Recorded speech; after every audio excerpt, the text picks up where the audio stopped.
Okay, so we're going to go through a problem here, all right?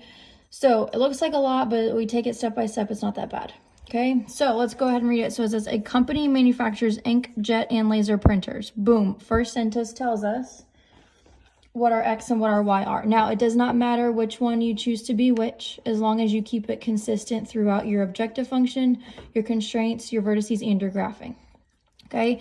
So I'm going to make my ink jet my X, and my laser printers my Y. So I'm going to write that here. Ink jet is my X, laser printers is my Y. All right, first sentence done. Next sentence, the company can make at most 60 printers a day. Now, a key word here is at most, okay? At most is similar to, okay, your little reminder box over here. At most means less than or equal to, okay? Because the most it can be is 60, all right? So this constraint, I'm saying that I have a total amount of printers, doesn't say which ones are which. I have a total amount of printers that is less than or equal to 60.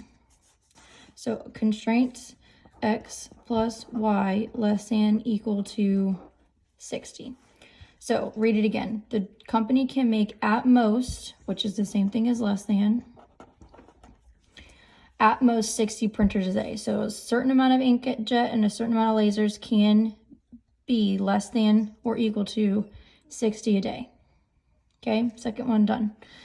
They have 120 hours of labor available per day. So this first constraint talked about quantity. The next constraint is going to talk about labor, okay? So we have 120 hours of labor available per day.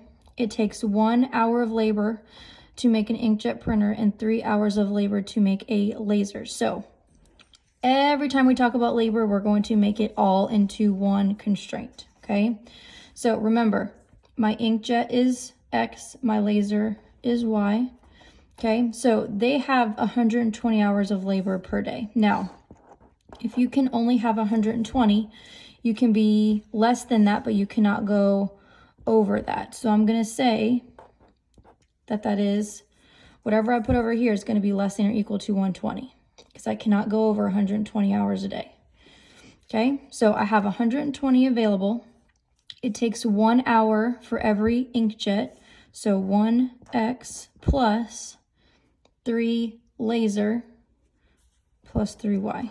So there is my labor, there is my quantity. Now, my next sentence, the profit is $45 per inkjet and $65 per laser. Now I said at the beginning, with my vocab, objective function is always your profit or your worth. So every time I talk about profit or worth, that's going to be your objective function. So every inkjet printer I sell is $45. Plus every laser I sell is $65. Now, I do not know what it is equal to because that's what I'm trying to find out.